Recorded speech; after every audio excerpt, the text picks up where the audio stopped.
اللهم صل وسلم وبارك على محمد وعلى آله وأصحابه أجمعين. ازيكم عاملين ايه؟ يا رب تكونوا بخير.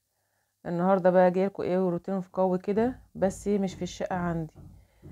شلت السجاد بتاعي ورحت اغسله في شقة اخويا. بجد كان يوم متعب قوي لان نزلته من الشقة عندي ورحت في بيت امي، وطلعته شقة اخويا في الدور التاني. شيل بقى وحط والكلام ده، بجد كان يوم متعب قوي. اللي خلاني بقى ان انا اروح اشيله واغسله في شقة اخويا، جت سلايفي كلهم غسلوا كلهم في وقت واحد. غسيل بقى السجاد بتاعهم والحافظات وكده، ما كانش في مكان ان انا ايه انشر فيه السجاد. فقلت بقى مش هينفع ان انا استنى اكتر من كده على غسيل السجاد. يوم ما انا كنت عامله معاكم الروتين بتاعي في الاوضه بتاع سراير الاطفال والكنب، كنت انا بقى غاسله الستائر بتاعتي كلها، وغاسله الفرش، ومسحه الشقه وملمعه العزال وكل حاجه. كان فاضل بقى ايه على غسيل السجاد بس. فقلت بقى مش هينفع ان انا استنى عليه اكتر من كده. قلت بقى ايه هاخده في شقه اخويا وايه واغسله. دي بصراحه كانت اول مره ان انا اشيله واروح اغسله في شقه اخويا فوق. فالمهم ايه، جت بقى الميه بقيت بعمل بسرعه عشان خاطر خايف ان الميه تقطع، لان الميه على طول تقطع عندنا بكتير. ماسوره تضرب او كده يقعدوا طول اليوم ايه يصلحوا فيها، فيتدنى الميه قطع طول اليوم. فبعمل ايه باستعجال يعني. فالمهم دي السجادة الكبيرة ديت، اللي هي عندي في الأوضة اللي بره اللي هي فيها سرير الأطفال. كنت أنا عاملة لكم ايه فيديو فيها. بحط بقى بغسل السجاد، بحط له صابون أبيض وصابون أصفر وكوليكس ألوان. كنت أنا الأول في السجاد بتاعي القديم اللي كان عندي كنت بحط له كلور اللي هو العادي ده الأبيض. فالسجاد ده بخاف عليه يعني، فقالوا لي اللي هو بشتري منه السجاد نصحني قال لي ما تحطيش عليه كلور اللي هو الأبيض ده، بحط له ايه كوركس الوان عشان يحافظ ايه على اللون بتاعه وعلى الزهوه بتاعته يعني ايه، ولونه ما يغيرش. ديت المشيه التانية حطها مع السجاده اللي هي الاولانيه اللي أنا غسلتها.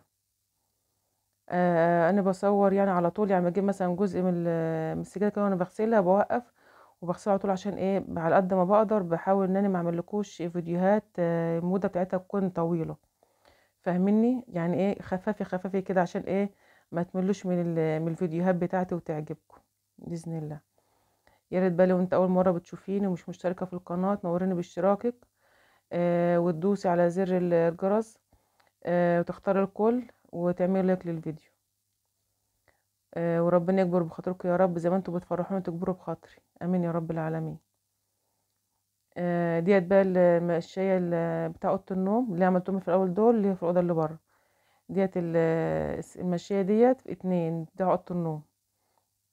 هوريكم دلوقتي السجاده اللي كانوا عندي الاول، عندي واحده منها بحطها في المطبخ مع اللي هي اللي هي الموكيتا التانية. يعني في عندي اتنين للمطبخ سجادة قديمة، ببدل فيهم يعني، ما واحدة ماشية كده تاني ايه موكيتا ايه اللي هي عليها رسمة البهارات وكده اللي هي بتاع المطبخ.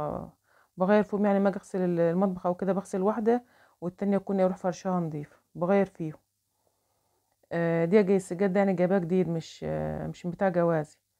يعني انا عندي متجوزة بقالي كتير، زي ما قلت لكم قبل كده، فده السجاد ده جايباه جديد. تمام. ديت بقى بغسلها ما شاء الله، الصابون الابيض والاصفر وكده بيعمل رغاوة حلوة في السجاد وبينضفه. اللهم صل على النبي. الحمد لله اليوم اللي كنت بغسل فيه ده كان الشمس فيه طالعة بقى والله اكبر يعني. صبرت ونلت بجد يعني اتأخرت على غسيله، وبقيت خايفة ان انا اغسله يعني ويقعد كتير على ما ينشف.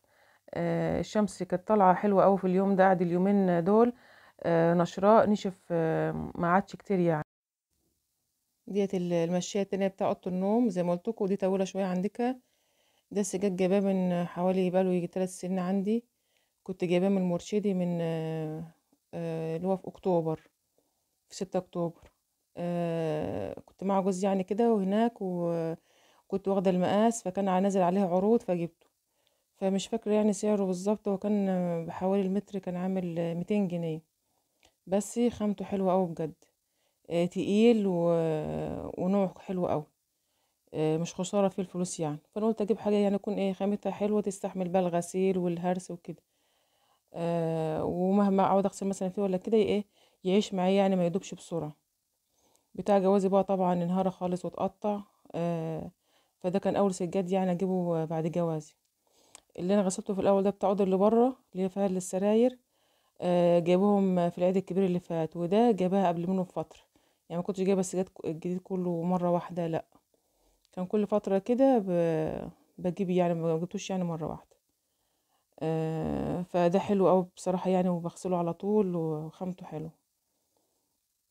عندي بقى اللي هي السجاده اللي هي في الصاله، حط عليها حافظه، فرش عليها حافظه كده، لان نوعها وحش قوي، وفيها يعني لونها رصاصي، في احمر في ابيض، الابيض فيها كتير.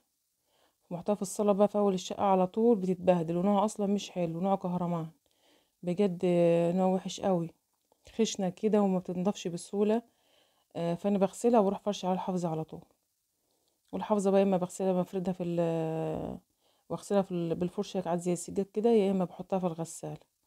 يعني هي مش تقيل، الحافظه ما بتبقاش تقيله قوي يعني، بحطها في الغساله عادي. لما اكون يعني عايزه اغسلها وقادره ان انا اغسلها يعني على الارض، بفرشها واغسلها على الارض عادي، اللي هي الحافظه. ده بقى السجاده اللي انا بقول لكم عليها المشيه دي بتاع السجاده اللي هو القديم، ديت اللي فاضله منه.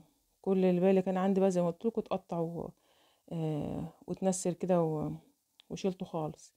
دي بقى بغير فيها ايه مع الموكيتة بتاع المطبخ. يعني ديت بفرشها في المطبخ مع الموكيتة اللي هي التانية اللي انا هغسلها دلوقتي وهوريها لكم. تمام كده. فدي بستسهل اصلا ان انا هفرشها في المطبخ، لان ايه، الموكيتة التانية اللي انا جايباها جديدة بفرشها تحت البوتاجاز، بتبقى متعبة شوية في فرشها. اما ديت السجادة بشيلها على طول بقى، واكنس وامسح تحت منها على طول. اما الموكيتة دي بستنى ايه، ان حد مثلا يكون واقف معايا عشان ارفع البوتاجاز واشيلها وكده.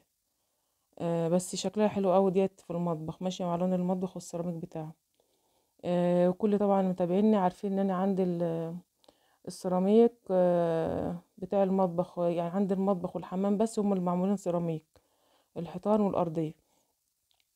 اما بقية الشقه برضه اللي هو العادي ده، مش عارفه اسمه مزايكو ولا اسمه ايه، مش عارفه، بس مش سيراميك يعني، بلاط عادي. السيراميك بتاع الحمام لونه زي بتاع اخويا كده، زي الارضيه، نفس البلاطه بتاع الارضيه دي، زي بتاع اخوي اللي هو في الحمام عندي. دي بقى اللي ايه مشيتين صغيرين برضو وكده، حطهم قدام اوضه النوم جنب بعض كده، اي حاجه بتداري البلاط وخلاص. عندي دول بقى من زمان، او بتهيألي من اول ما اللي هو السجاد الكمبيوتر ده ما طلع، كانت الواحده جايبها ب10 جنيه، من زمان قوي. وما شاء الله، ولا تقطع ولا تنسر ولا جرر اي حاجه. يعني شوف بقى بقاله كام سنه، من اول ما السجاد اللي هو الكمبيوتر ده ما طلع. كنت الواحده ب10 جنيه. طلعتهم بقى نشرتهم فوق على طول. بنتي بقى كانت موجوده معايا، ايه طلعتهم معايا فوق. والحمد لله يعني ايه نشفوا كده، وفرشت الشقه والحمد لله. ديت اللي هي التانية فرشتها، وطلعت التانيين برضو ايه في الجنب التاني ايه فرشته. السلام عليكم ورحمة الله وبركاته.